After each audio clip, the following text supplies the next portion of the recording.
Welcome back to Shelter Tales. My name is Connie Galley, and we are here to promote adoptions, disseminate information, and hopefully get some support for shelters. There's many, many small shelters in this state that need our help.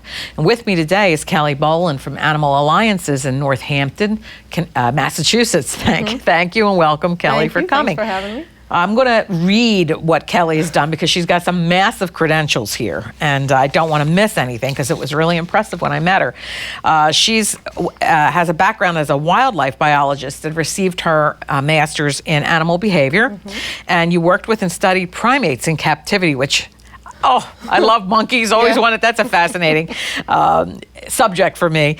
So prior to changing your focus to studying and working with companion animals, you lecture at both Cornell and Tufts University. Right there. That's so impressive.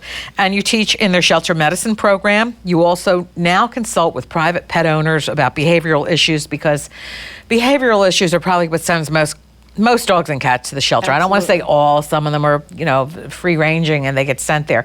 So with a primate background, they're so like us. Yeah. So what made you change your focus? I mean, that's really interesting. It is interesting. I love the primates. I was always drawn to primates from the time I was a little kid when I saw a spider monkey in a pet store. Oh. And I cried for weeks because my mom wouldn't get it for me. And of course, this is years ago when they could have monkeys in exotics, pet stores. And they can't anymore. But I was drawn to primates, and so when I went to school, I wanted to study primate behavior. And the thing about studying primate behavior is, in captivity, is you learn what captivity does to these animals, and that was my focus of my research, was abnormal behavior as a result of captivity for these primates in zoos. And by the time I finished my research, I really needed to get out of the field because it's Is it heartbreaking? Heartbreaking. They're so like us. Yeah. And it's like having your cousin behind bars and know that he's never going to get out. And what is their DNA? Like 99, some of the chimpanzees, 99.9% of the same DNA as we have. Right. And that would be effective. And so, when I left the zoo field, right out of graduate school, having studied the effects of captivity on these animals, it just made sense to me when I wanted to make this transition to companion animals to work in a shelter environment. Because the shelter environment is very similar to the zoo environment. The animals in the shelter are in an unnatural environment, just like the zoo animals, because companion animals are supposed to live in our homes and be our companions. So living in a cage is an unnatural environment for them, even if it's for 2 days, 2 weeks, 2 months, 2 years, it doesn't matter, it's unnatural. And all the stressors that applied to the primates in zoos also applied to the companion animals in the shelter. So it was a really easy transition for me, just because it was just pretty much, the same idea. What kind of, I know the behavior I see in shelter animals, I mean, especially some that have been caged because they can't be free ranging, they're not good with other cats or something like that. And anything from excessive licking to depression. I mean, you could tell when one just turns its back and faces the back of the cage, it's heartbreaking. We finally got one place that was there for 2 years. So what behavior do you see in primates that would translate to animals? That all animals get depressed. Yeah, the same thing. We see lethargy and depression. We see lack of grooming. We see over-grooming, stereotypic behaviors, lots of those kinds of self-injurious behaviors. So now that's all the stuff I saw in the primates. And you go into a shelter and you see similar things in the cats and dogs there. So we definitely see lots of lethargy and depression and animals that just shut down because they feel like they have no choice. So, in order to cope with stress, an animal has to feel like they can make a behavioral change to change their situation. And when you live in a cage, there's no way to change anything. And so you become depressed. And sometimes animals get into the zone we call learned helplessness. And what would that be? And learned helplessness is when the animal realizes no matter what they do, they can't get out of the situation, and they just shut down. That's going to make me cry in about 2 seconds. I know. that's And so it's very, very sad. It happens in zoos, it happens in laboratories, and unfortunately it happens in shelters with long-term sheltering. But I also see repetitive behavior, stereotypic behavior, pacing, jumping, mostly in dogs. Cats tend to kind of withdraw. Yeah, they just shut down and they're like Right. big lumps. And when I go into a shelter and try to educate shelter staff about how to recognize when an animal is stressed, the thing about cats is they have to be able to really look at them, because most cats that are super stressed just shut down. And if you just look at them, it might look like they're just sleeping. But they're not. They feign sleep, which they lay there and pretend to sleep, but they're hypervigilant. So you have to be able to look at their ears and how they're constantly moving and taking in stuff from the environment. Usually their eyes are open even though their head is ducked down. And so that's what we see in cats a lot, and lack of grooming, sometimes over grooming. In dogs, we see the same kind of thing. Lots of stereotypic, repetitive behaviors, some self-injury at times, over licking. Right. So it's really a tough environment for these animals, and it's hard to cope sometimes. And I don't know how you do it. I don't know how they do it. I know I go into the shelters I work with and I come out a little upset, but at least they're off the street, and I think that's the thing you do to yourself, to say they're getting fed, they're getting medical care, at least they're off the street. But would I want somebody to, and I've said it many times on this program, it's like somebody picks you up and puts you in prison. You go, wait, what am I here for? Yeah. Where is everybody I knew? Where's my neighborhood? Where are my friends? Where are my family? And especially, if they were a cat that lived in a home situation for some reason. So when you go into these shelters and you can identify, and now I'll be watching, what do you suggest for either cats or dogs, aside from stimulation? I'm sure more play, is it, or more petting, or more trying to let them out? It's cats. It's a combination of a lot of things. And so, when I go into a shelter, and I also give the shelter seminar. It's a 2-day seminar I take all over the country, and I have a whole set of lectures that I do. The first one I start with is reading body language. So shelters need to be able to understand what the animal's trying to say to you with their body. So I teach people how to read body language. And then the second big thing I talk about is stress reduction. And so we can reduce stress in lots of different ways. One of the biggest ways, which people don't think about, is giving them a sense of control, because that's what they are lacking the most in captivity, a sense of control. So as simple as this for a cat in a little cage. Okay, so if you look at a traditional housing for a cat, they're in a stainless steel cage, a box, right? Which is horrible. And their litter's in there with them. They can't get far away. The litter is right next to their food and water, and then there's a little bed there. Well, there's no choice. It's like, now if the cat wants to hide, where does he hide? He hides in this litter box, because at least the wall gives him a little bit of cover. Right. And so what I recommend to shelters is every single cat, especially when they first come into the shelter, should receive a hiding box. And a hiding box that is sturdy enough that they can also perch on. So now, just doing that, providing them with a hiding box, hiding is the #1 coping mechanism cats have to deal with stress. So if you let them hide, they're going to feel better. But it gives them behavioral choices. I can be out here on my blankie. I can eat and drink. I can be in my hide box, or I can be perching on top of my hide box. Good point. And that simple thing can really help cats adjust to the environment by giving them a place to hide, but also giving them those choices. So that's really a big one. We talk about making sure the environment, you consider the sounds in the environment and try to make it less startling, slamming cage doors and things like that. Or talking loud, I'm sure. Yelling. Worst environment I think I've ever been in was a family member died and their animals were taken to a ASPCA, something like that. I don't want to say ASPCA because they're good people, and I don't know if that's where it was.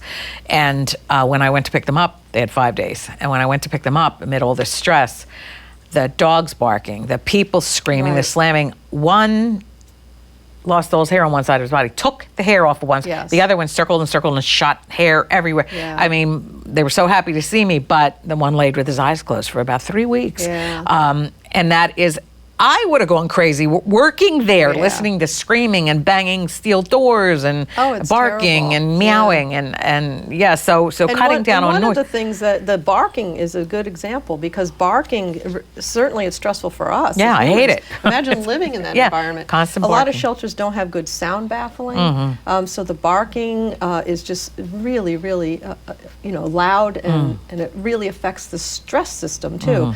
So one of the things I talk about is reducing the noise in lots of ways. Not stop slamming, stop yelling, stop playing loud, raucous music. Right. Put up some kind of sound baffling. A couple shelters I work with, as simple as hanging quilts on the wall can be helpful because it absorbs some of the Absorbs sound. And then I also teach them, one of the coolest things that I work with for dogs is teaching them to not bark. So it's called the Click for Quiet program. And how do you do that? The Click for Quiet program is really cool. Basically, you know what clicker training is? Yeah. The nuns used to use it on us. Oh, yeah, right. It's a little Yeah, different, right, but okay. But Yes, I do. The click in clicker training, it's marker-based training, and we use a little sound, a noise maker, to tell the animal when they've done the right thing and tell them that they've then earned a reward. For dogs, we use a clicker. If you've ever been to SeaWorld, you see the dolphins, the dolphin trainers have a whistle. Whistle, right. Same right. idea. The marker signal of the whistle or the clicker tells the animal when they've earned the reward. So what we do in the shelter with the dogs is we walk up to the cage front. If the dog is quiet, we click, which says being quiet has earned you a reward, and we give them a reward, and we go to the next kennel. If that dog barks, we just turn around and walk away, because the consequence of the behavior dictates whether the dog will do it again. So if the barking, he's seeing other dogs get their treats. that too. But if he barks at you and you leave, Oh, it's okay. the opposite of what he wants. Okay. So He wants your attention. Yeah, over repetition, the dog learns if he barks, it chases you away. If he doesn't bark, not only do you stay, but he hears Give the him magic something good. signal and he gets a cookie. Yeah, right. So I teach the shelters how to do the Click for Quiet program in their kennels, and it reduces the barking considerably. It's so easy and fun. And probably the stress level of workers too, because everybody's there for a good reason. Everybody wants to help. Everybody loves animals. Most people are there not just because it's a job, but because they've chosen to work with animals. Correct. And that's got to reduce their stress level a lot. Yeah, there's a lot of compassion fatigue. I'm sure you've heard that term before. Yeah. There's a turnover is very high in a Yes. shelter field Yes. because it's a really difficult position to be in. And people get into the shelter where, I get to play with dogs and cats all day. Then and you see that's not what you're doing. Yeah. And so Yeah. it's stressful for the people. And so anything you can do to increase their work happiness. So as far as I'm concerned, I say to people, look, you got into this business because you love animals, and so we need to take a few minutes every day and actually help the animals. And some of these, the procedures I try to implement in shelters are easy. That my point is, I know you don't have a lot of time, I know you don't have a lot of money, you're an animal shelter, but there are these simple little things that you can do that really helps the animals. And so Click for Quiet is a nice one. But then, moving beyond stress reduction and all the different things we can do is enrichment, which is also stress reduction, but the whole point of enrichment is stimulating the brain, because these animals live in a cage 24/7. Right. And so, as simple as blowing bubbles in front of the cage, so that the animal gets to watch them and maybe Yeah, and that's reach out fast. Try to play get with them. Everybody likes bubbles. Yeah, everybody likes bubbles. And feeding enrichment where they have to work for their food is really. I don't think shelters should be. I don't think they should own bowls. No animal should be fed out of a bowl. They should be looking. On the other hand, I have 3 shelter cats at home, and I got one of those feeders with all different size holes in it. It took them about 2 seconds to figure it out. Well, then you need to get Empty. Yeah, you need to get I harder gotta ones. step it up. Yeah, I got a Rubik's Cube. That's right.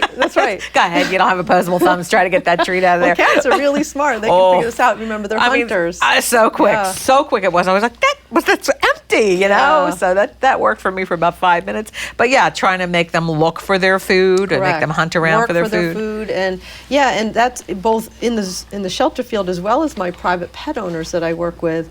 Feeding enrichment is something I really push, because again, I don't think even our pet animals should have bowls. They should work for their food, and they like to work for their food. In the zoo, when I worked in the zoo field, research showed that if you give a primate a pile of food or some kind of device that they have to work to get the food, they will choose the device. Because it's interesting It's to them. interesting. They want stimulation, just like humans want stimulation. We wouldn't want to just sit and stare at the wall. Yeah, all here, day. here, sling your hash at you. You know, you got to make your Right. hash. You got to go get your hash. That's You got to right. make your hash. You got to then you got to eat your hash. I think one of the funniest videos I ever saw was a primate. I guess it was a capuchin monkey. Capuchin, yeah. Capuchin. Yep. Capuchin. They're so cute.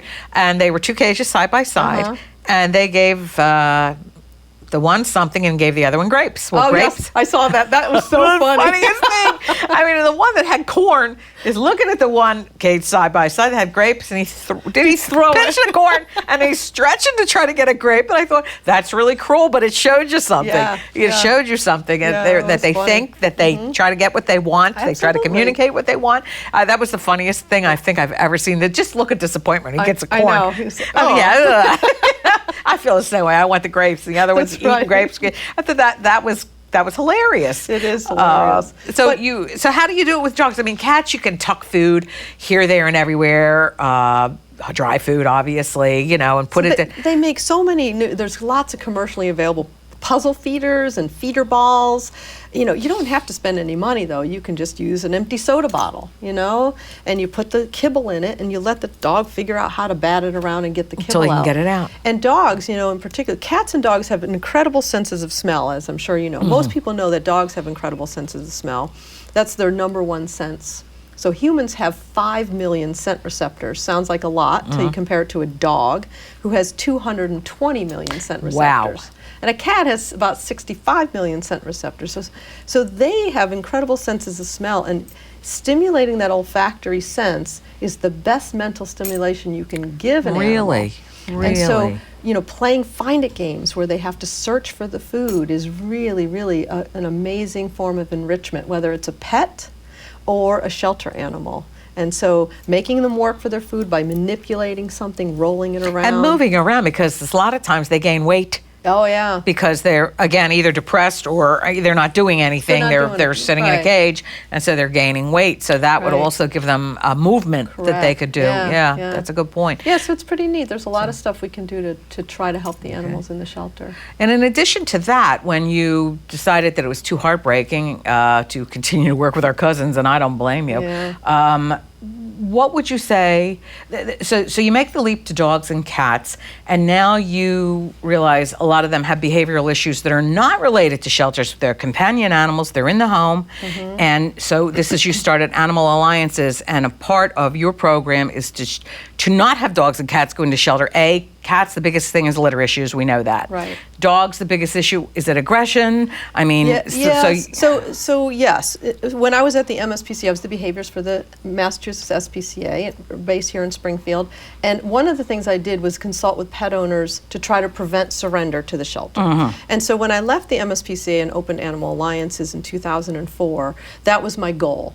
You know, I'd been working in the shelter field. I wanted to prevent more animals from going in, helping pet owners understand their animals better and helping them with these problems. And so we know that behavior problems are the number one reason for owner relinquishment to the shelter.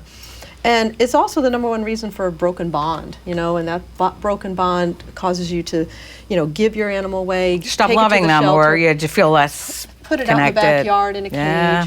And so, yes, so in cats, it's inappropriate elimination by far.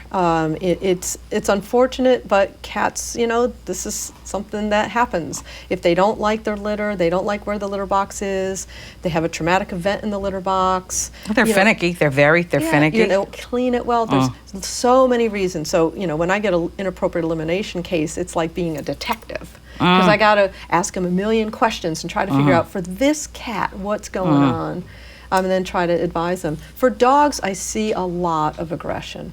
And Why are they prone to aggression? Is it, all dogs, it's not just a certain breed. no, it's not just a certain breed. It's, first of all, aggression is part of who a dog is. It's part of their genetic makeup.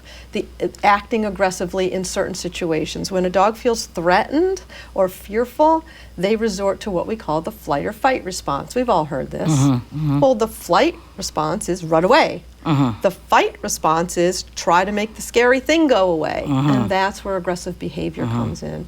And a lot of aggressive behavior I see in pet dogs is based in fear.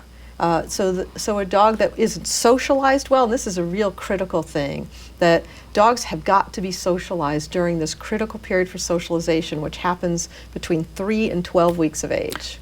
That's young. Right. And So- how many do get that, especially? Well, that's the problem. Yeah. And so, most people get their puppies when they're 8 weeks old. You have a good month to socialize them.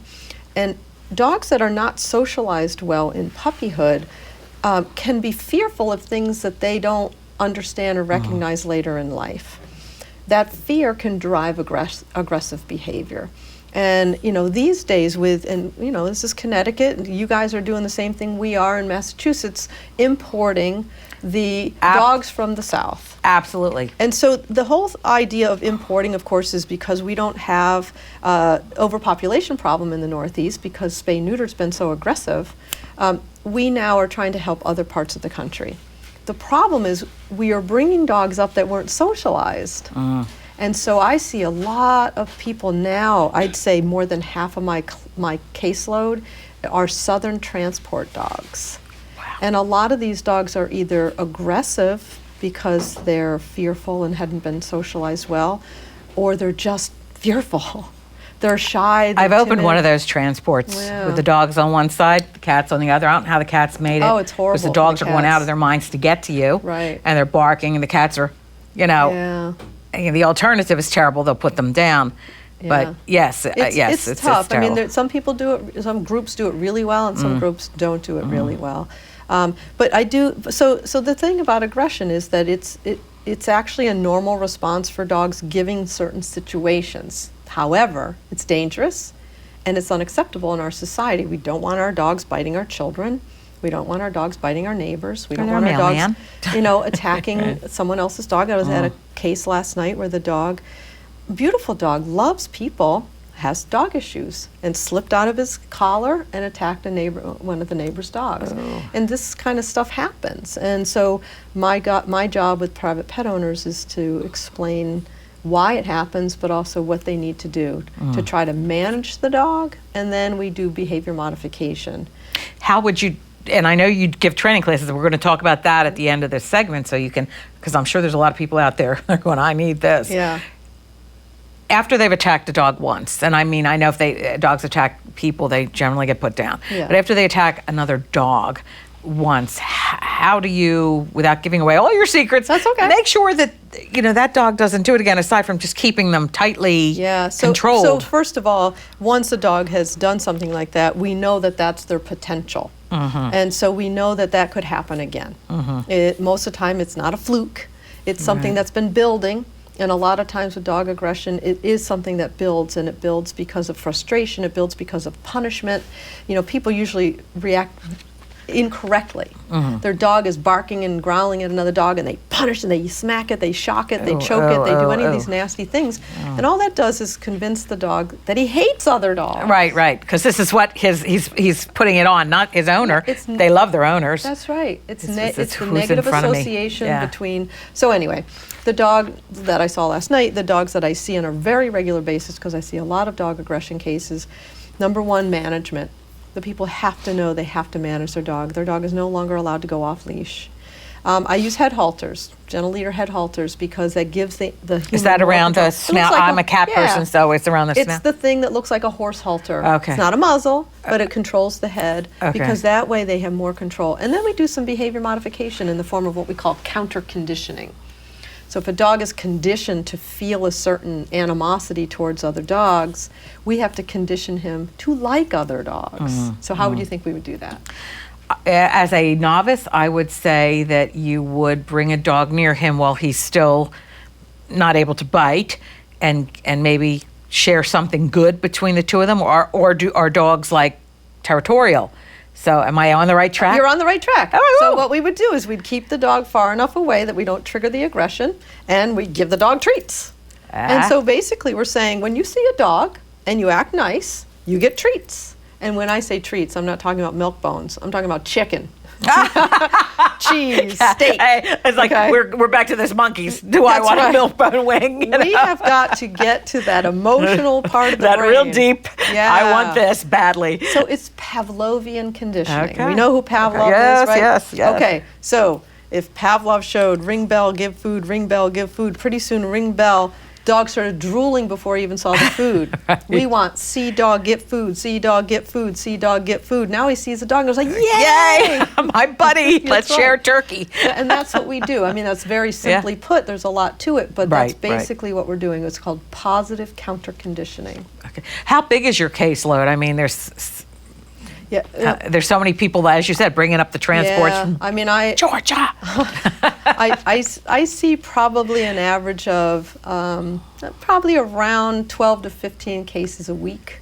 And consultations. Different cases. Yeah, consultations last anywhere from 1 to 2 hours. And then there's follow-up and stuff. But yeah, I'm busy. That's a heavy I'm very caseload. busy, That's in addition to your lecturing. I mean, that's a heavy caseload. And I travel and I lecture, and I also have the dog training school, and I do have a trainer that does a lot of classes for me, so that takes a little bit of pressure off.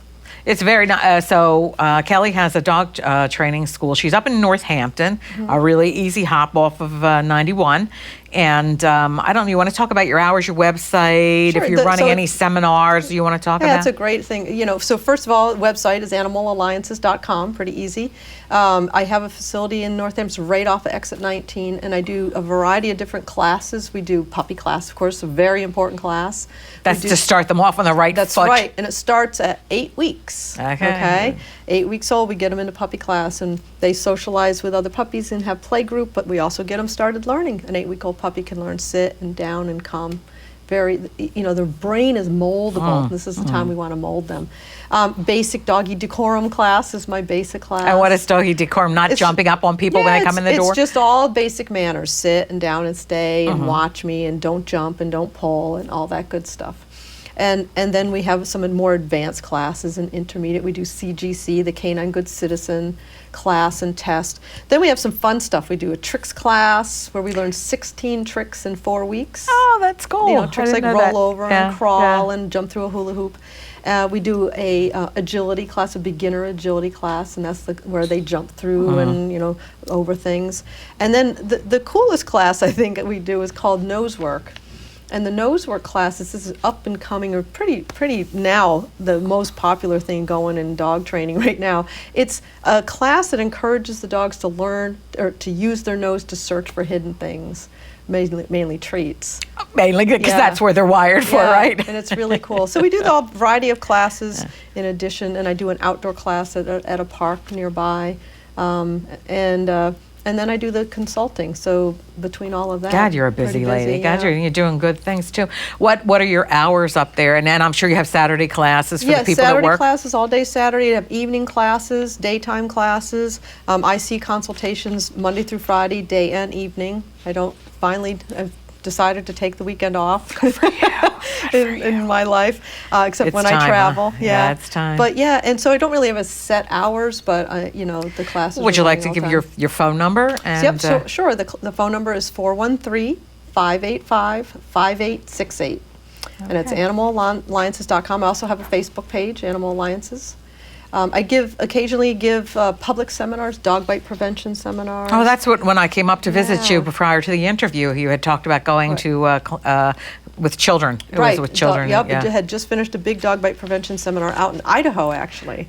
Yeah, and there was 130 kids there. That was really cool. I do a seminar called "Why Does My Dog Do That?" and "How Do I Get Him to Stop?" So that's and the same for cats. And then I do this shelter seminar for anybody who volunteers in a shelter. It's a 2-day seminar. And it's very informative. It covers every aspect of behavioral care in the shelter. So you're really multi-pronged. So if you have a dog that has a problem, if you have a cat that has a problem, if you have a dog that needs training, if you have, and there's a lot of training, as you just said, 5 or 6 different classes. Yep. If you're a public city or county that wants to talk about dog bite prevention, Kelley's here for you. That's right. So, boy, you cover it all. I try. Yeah. And I would talk to you about the litter problem I just had with my cat, but I realized afterwards that I had taken a box out to clean, scrub, and put in the sun, and never put it back downstairs. As I pulled out of my Human driveway, it's error. like, oh, there it is. So that got corrected very quickly. There you go. Yeah, I was trying to be a good mom, clean, sterilize everything, and then didn't put it back. That's what you go that's crazy. so funny. But I thank you so much. I mean, this has been informative. I found it fascinating when I talked to you Right. in Northampton a couple of months ago. This is fascinating, more information.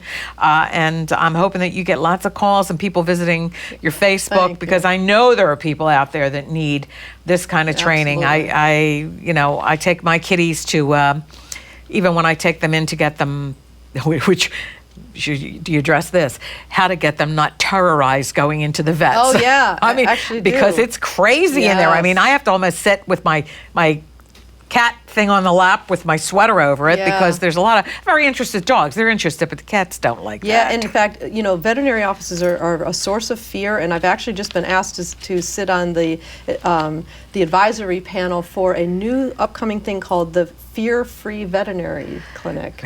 And you're going to do that it's between nationwide. 9 and midnight, right? Yeah, Every yeah. night. But the whole point is to educate veterinarians and veterinary technicians about how to make their clinic fear-free and implement things that can help. So the animals aren't so terrorized there because they don't get good medical care if they're terrorized. Oh yeah, and I imagine I know I can just to get my cat in a cage. It Right. takes multiple people to get my cat in So a cage I'm going because to she give knows. you a hint. Give me a hint. You put that cage out. You put a nice little blankie in it. Surreptitiously, you throw treats in it. It's out all the time. Your cat pretty soon will be sleeping in there.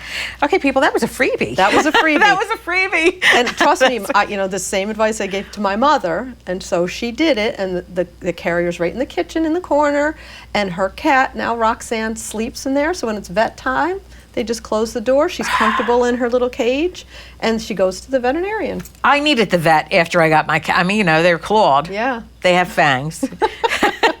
Yeah, they have more claws and fangs than you Yeah. know, even if you try to wrap them up in a blanket or a towel to stuff them in there. Right. And the only one good thing, they get right back in the cage after the vet's It's done with them true. very easily. They go right Yes. back in. But if you know. think about it, and I'm not trying to make you feel bad for how you do this, Oh, but that's okay. if you are forcing your animal into this cage and it's a traumatic event in your home by you, their loved one, Yes. you are setting them up for failure at the vet clinic. So it starts with make them be comfortable and like their carrier. And mine love Okay. treats, so I think I could do Yeah, that. Mine fine. are treat addicts. There you go. So I'm going to go, and I do Just have door 3 cages. open, treats all the time. That That's sounds it. good. I Yeah. thank you for You're that, welcome. Kelley. And I thank you for my, no more scratches, claws, and bite marks. You tell your cats to call me. I will. I'll put you on speed dial. there you go. But I do appreciate you. I appreciate you coming. I appreciate all the fabulous information. You have enough information about Kelley now that if you need her services, and I'm sure there's a lot of people that do, please feel free to Thank call you. her. And thank you again for joining us and Thank coming. you. It's a straight shot up to Northampton, folks. right off the exit. Right off the exit. Not hard to find at all. Nice place to park. And I appreciate you joining us for another edition of Shelter Tales. I'll see you next month.